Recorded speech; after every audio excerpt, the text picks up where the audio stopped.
Olá, muito boa tarde. Percebe-se cada vez mais a proximidade do Natal, não apenas pelo que acontece em espaços públicos ou em muitas casas. Também a liturgia católica, nomeadamente as missas de domingo, traduzem esse ambiente a partir de textos da Bíblia que se referem a esse acontecimento em Belém de Judá. São textos que vamos agora analisar com os convidados do programa Eclésia, o Frei José Nunes, professor de Teologia na Universidade Católica Portuguesa, e o Padre Vítor Gonçalves, pároco em Lisboa. Muito boa tarde, obrigado por estarem neste programa, onde temos feito nas últimas semanas este itinerário de preparação para o Natal. A caminhar juntos. A caminhar juntos, exatamente. Um advento comunitário. E a partir dos textos da Bíblia deixar algumas propostas para que o Natal aconteça também, ou a preparação para o Natal aconteça com o livro da Bíblia aberto, não é? Exato. E em cada domingo há sempre um tópico de referência, um tema principal, uns em torno de algumas figuras do Advento, o João Batista, a Maria.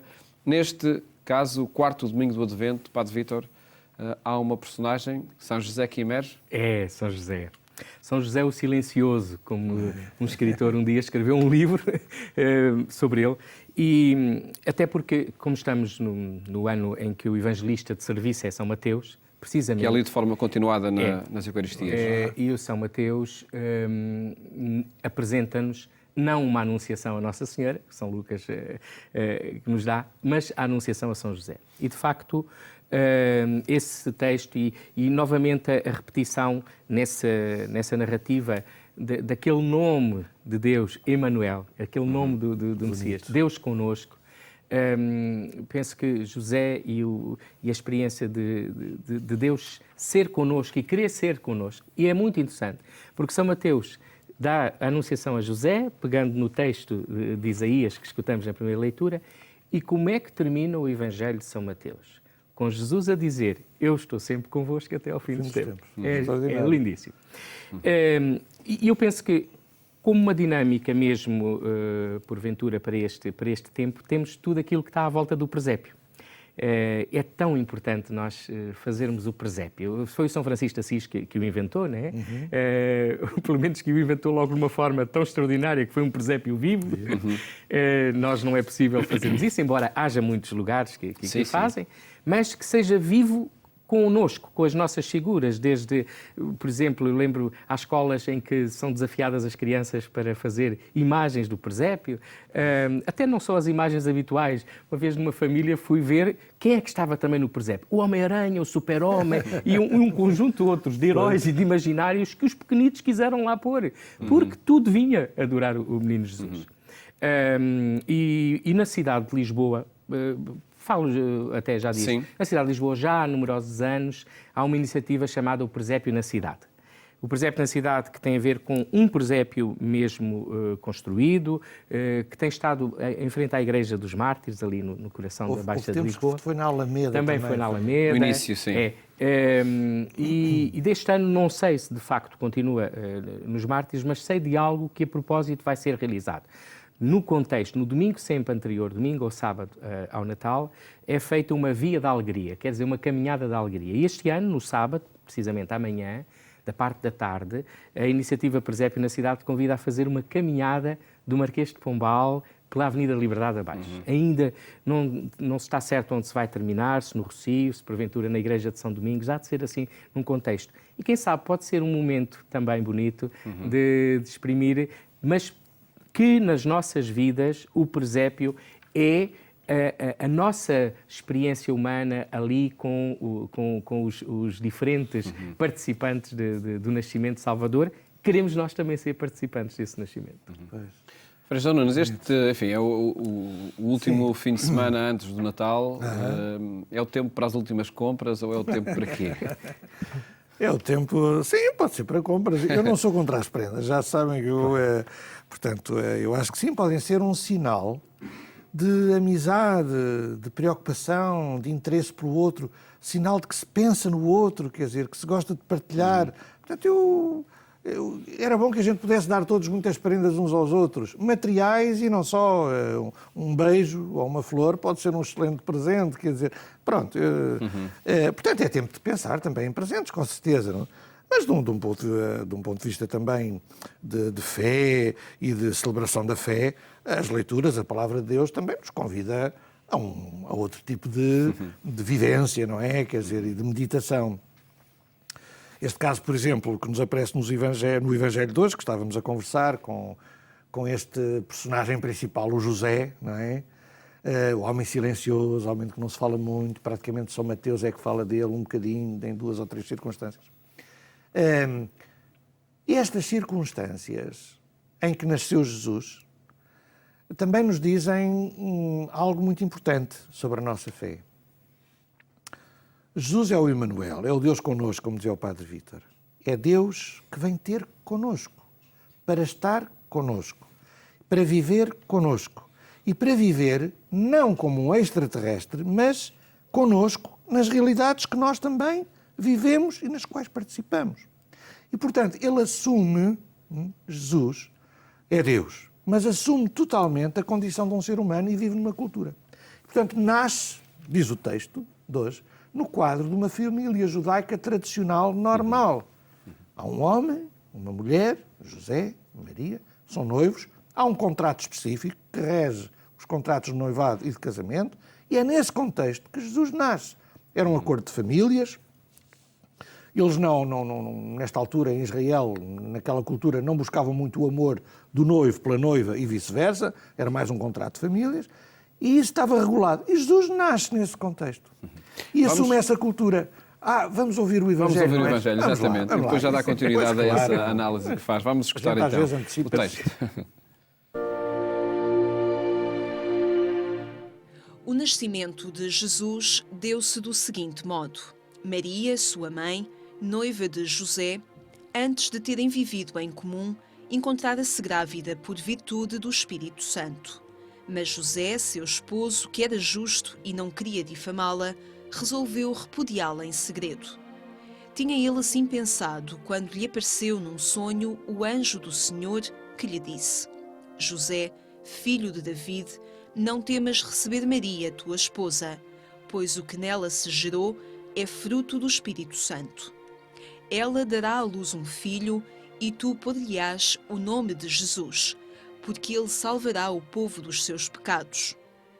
Tudo isto aconteceu para se cumprir o que o Senhor anunciara por meio do profeta, que diz: A Virgem conceberá e dará à luz um filho que será chamado Emmanuel, que quer dizer Deus conosco. Quando despertou do sono, José fez como o anjo do Senhor lhe ordenara e recebeu a sua esposa. José Nunes, não teremos aqui, por certo, uma ata de como tudo aconteceu. Pois não. Ainda bem. Sim. Era uma chatice. Mas há, de facto, uma determinação em afirmar a historicidade do acontecido.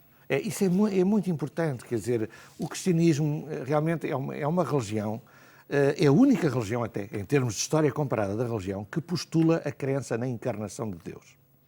Com isto eu não quero dizer que o cristianismo é melhor que os outros, não é isso. Mas é a única religião onde se diz, onde se crê, que Deus se fez ser humano. Quis viver com os seres humanos. É Emmanuel, é connosco. Então, há aqui um caráter de concreção, de historicidade, de culturalidade, não é? De terreno, de algo de terreno, de material. O cristianismo é uma religião do material, do terreno, do encarnado, da encarnação, do tomar carne e osso, não é? Não é só espírito, não é? E, portanto, Jesus nasce, como dizia há pouco, no quadro de uma família judaica normal, e depois assume os ritos de passagem, logo na meninice e adolescência, próprios da sua cultura. Ao fim de 8 dias é circuncidado. Se ele tivesse nascido em 2016 em Portugal, não era circuncidado. Okay? Não é da nossa cultura. Mas ele ali era assim. Portanto, ele era como toda a gente. E ao fim de 40 dias a mãe foi-se purificar e, portanto, aproveitaram e também apresentaram Jesus no templo. E depois deram-lhe o nome, logo antes disso também, Yeshua. Não lhe deram o nome de António ou de Artaxerxes, porque isso não eram nomes judaicos. Deram-lhe o nome de Yeshua, é Jesus. Ele é judeu, é carne e osso, é Deus connosco, partilha totalmente a existência e a cultura connosco. Isso eu acho que é de uma importância decisiva. E lá está, tem muito a ver depois com o apelo à confiança que é feito a José. Já que há um Deus connosco, então o melhor, não temas. Não tenhas medo. Deus está connosco. O Padre Vítor há bocado dizia uma coisa, eu já te passo a bola, mas dizia uma coisa muito interessante, que no princípio do Evangelho há, em Mateus, o Emmanuel, Deus connosco, e no fim do Evangelho, Jesus diz, eu estarei convosco até ao fim dos tempos. Quer dizer, do princípio ao fim é um Deus connosco. E há outra frase que está constantemente a aparecer nos Evangelhos, desde antes do Natal até ao fim. Não tenhais medo. Porquê? Podemos ter... É possível não ter medo, fazemos a confiança em Deus. Porquê? Porque Deus está connosco. Padre Vítor, a sua análise a este Deus connosco, a partir do testemunho de José? Eu gosto gosto, não é só gostar, de facto, a dimensão da materialidade. É porque nós ainda somos herdeiros de um platonismo onde tudo aquilo que é matéria é mau, ou então como vai morrer, como vai sofrer, como vai... É inferior àquilo que é espiritual. Não. Não é nada disso. Não sei bem como é completamente, mas é assim, a encarnação de Deus vem baralhar os nossos conceitos assim tão arrumadinhos. E, de facto, eu creio que é esta abertura à confiança. A abertura até ao mistério de que a matéria é divinizada. Não no sentido de ela só por si só, mas há aqui uma união. O que é material é também espiritual. O que é espiritual aqui não pode ser também sem ser material. Porque nós somos matéria. Ora, gosto de pensar isto também naquilo que é a dinâmica da surpresa aqui. Vê, então, mas José e Maria já estavam comprometidos. Vê só como Deus vem ali, entre aspas, meter, não vem meter, claro, porque há ali um trabalho de corações muito grandes e eu creio que os escritos traduzem-nos também um mistério que a gente não sabe bem completamente. Mas percebe que neste diálogo do anjo e de José está, no fundo, as questões humanas, mas ao mesmo tempo... O acordar do sono, não é? Ao mesmo tempo, a atitude delicada e confiante, aquele de dizer repudiava em segredo. O que é que isso significaria? Significaria que não ia fazer nada que a expusesse, que lhe causasse alguma espécie de mal ou sofrimento. Bom, mas depois, Deus, perante aquilo que era o não compreender, é muito interessante. Nós que desejamos sempre compreender tudo, se não nos abrimos ao mistério também, não é ser tapadinhos, não é deixar de raciocinar, mas há dimensões em que precisamos de confiar. É a dinâmica da confiança que aqui está. É a confiança. E, portanto, essa confiança alicerçada por essa experiência de anjo, de voz, de sei lá do quê, que José presente. Ok, isto... Não é só dos homens, é Deus também. Eu não sei bem o que é que Ele quer fazer connosco, ou como é que quer, mas vou fazer aquilo que é possível, que me é possível, e faço com amor. Acho que é isso, espantoso. Às vezes tenho pena que olhemos para São José assim como uma espécie de coitadinho. Parece o coitadinho. Qual coitadinho? Ele vibrou e viveu espantosamente. E sabes das coisas que mais gosto de ver em Jesus? É também nele, nas suas palavras, nos seus gestos e no ser o filho do carpinteiro, os traços de José. Porque acho que tem muitos também. Traços humanos, não sendo hereditários, percebes? Portanto... E positivos. E positivos. Porque, por exemplo, o nosso grande Nobel, o Saramago, escreveu um livro sobre José e Jesus, em que realça muito traços negativos de José, que depois passaram para Jesus. Não é, realmente, não é das grandes obras do Saramago. Essa não é, de facto, não é. Mas, então, eu penso que neste texto ressalta essa dimensão tão maravilhosa de um Deus que ama a humanidade sem a substituir, sem a oprimir e sem a excluir, mas, pelo contrário, incluindo-se nela. Nós, ao contrário do que temos feito nas últimas semanas, onde deixamos já de imediato alguma sugestão para a preparação do Natal, vamos avançar com os outros textos que se escutam nas Eucaristias deste domingo, analisá-los, e então, no fim, fica essa sugestão para a última semana. Porque esta promessa de Deus fazer um de nós, se fazer pessoa humana, ela, enfim, é uma promessa com muitos milénios e o Isaías diz-o claramente, não é?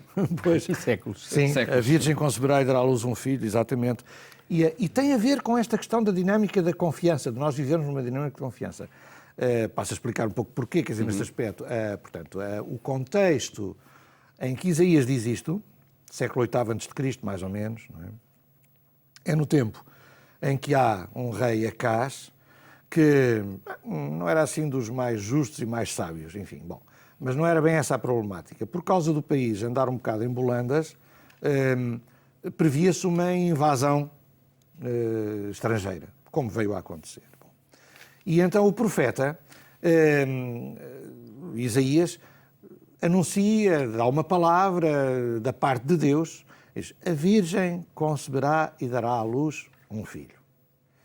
Isto que o Isaías diz, 8 séculos antes de Jesus nascer, refere-se àquela situação e refere-se, certamente, ao filho que havia de nascer de uma mulher de Acaz, que seria Ezequias, e que haveria de dar uma nova esperança e um novo rumo ao país, digamos assim, para contrabalançar, para suprir as malvadezes ou as incompetências do pai, do Acaz. Portanto, a Virgem conceberá e dará à luz um filho. Refere-se a essa situação. Claro que 8 séculos depois os cristãos veem isto e aplicam também isto a Jesus, a Nossa Senhora e Jesus. A Virgem iria dar à luz um filho. Mas porquê é que isto tem a ver com a confiança?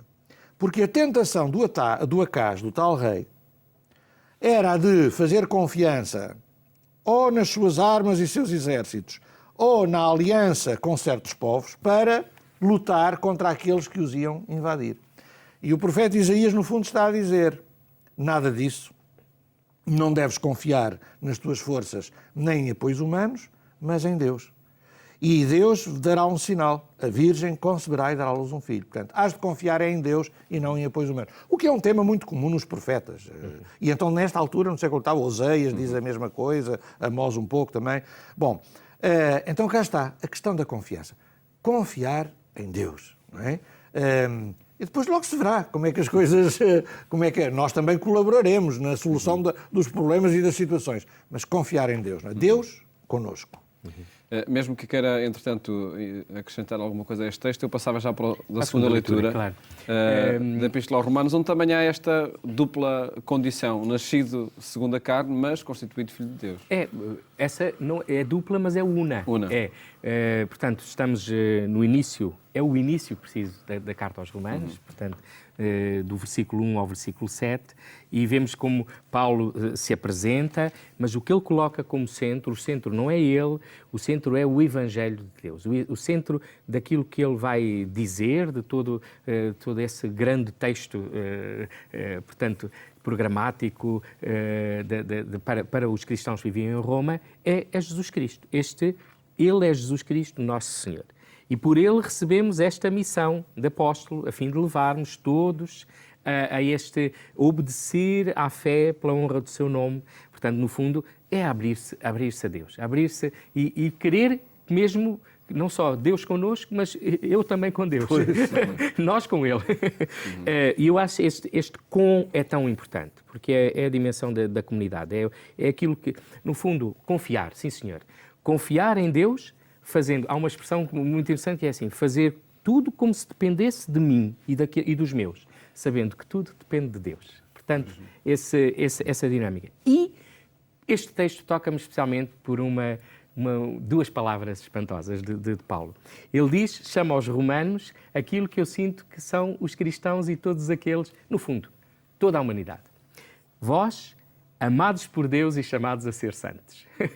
É, para mim, das melhores definições, porque parte de uma realidade que é incondicional. Deus ama-nos, não depende esse amor daquilo que eu faça. Deus não aumenta o amor por mim se eu sou bom ou se eu não. Não, Deus não aumenta. Eu é que, ao ser bom e ao viver como Cristo, me abro a esse amor, fico mais cheio. Ao contrário, fico mais fechado. E chamado a ser santo. E não é santo para ficar no altar, é santo para viver no cotidiano da existência. E por isso a dimensão, eu diria, presepial desta última semana, e lanço assim, a minha grande sugestão é assim, que quem é cristão não deixe de fazer, por mais pequenino e simples que seja, um presépio, participar num presépio comunitário, quem sabe um presépio na entrada do prédio, com o respeito por todos. Quando for o nascimento de Maomé, também façam lá. Se há essa representação. Não há, claro, não estou aqui, por favor, os nossos irmãos muçulmanos não fazem representações das figuras sagradas, mas que não deixemos de nos identificar. Não é isso que nos faz melhores, hein? Mas isso confronta-nos, calma lá. como é que eu quero ser como aquele menino também. Pois. Trabalhei numa paróquia durante uns anos, aqui em Lisboa, que também estava dividida em 7 zonas, e então punha um presépio na rua ou no jardim de cada uma dessas zonas. É interessante, outra possibilidade, para chamar a atenção, lá está, para não haver só trenós, bolas e capuzes. Já não há renas, já não há... Há cavalos. Há cavalos, pois. Enfim. E esta segunda leitura, se é que ainda há tempo, uns 30 sim. segundos, Um minuto, pronto. E fala realmente de uma coisa que hoje também é muito falada pela Igreja, pelo Papa Francisco, pelos últimos documentos do Magistério, sobre a evangelização. A evangelização há de estar centrada em Jesus. Paulo centra tudo em Jesus. Foi ele que Deus ressuscitou, é dele que recebemos a graça para ser apóstolo e ser evangelizador. É o Filho de Deus, como termina a leitura, tudo centrado em Jesus. O Papa João Paulo II, na Nova Millennium in Eum, tem um texto do ano 2000, dizia: tudo deve partir de Cristo, era o capítulo 3. Estes documentos da Evangelii Gaudium e do Sínodo de 2012 também diziam: evangelizar é o quê? É transmitir as Escrituras, sobretudo o Evangelho de Jesus. Centrar tudo em Jesus, não é? Mais do que em listas de pecados ou de mandamentos, Jesus e o Evangelho. E para esta última semana, então, fica essa sugestão de um presépio. Um Bem presépio mais. nos vários espaços. Muito bem. Muito obrigado por terem Obrigado feito este também. itinerário de preparação para o Natal aqui em cada Boa sexta-feira. festa de Natal. Bom Boas Natal festas também para todos, para todos vós e para as paróquias onde estão e comunidades. Muito obrigado. Nós, mais logo, pode seguir-nos também na rádio, na Antena 1, pelas 22h45, para conhecer outras propostas de preparação para o Natal. Desejo-lhe um bom fim de semana, ótimo domingo, até à próxima segunda-feira, se Deus quiser.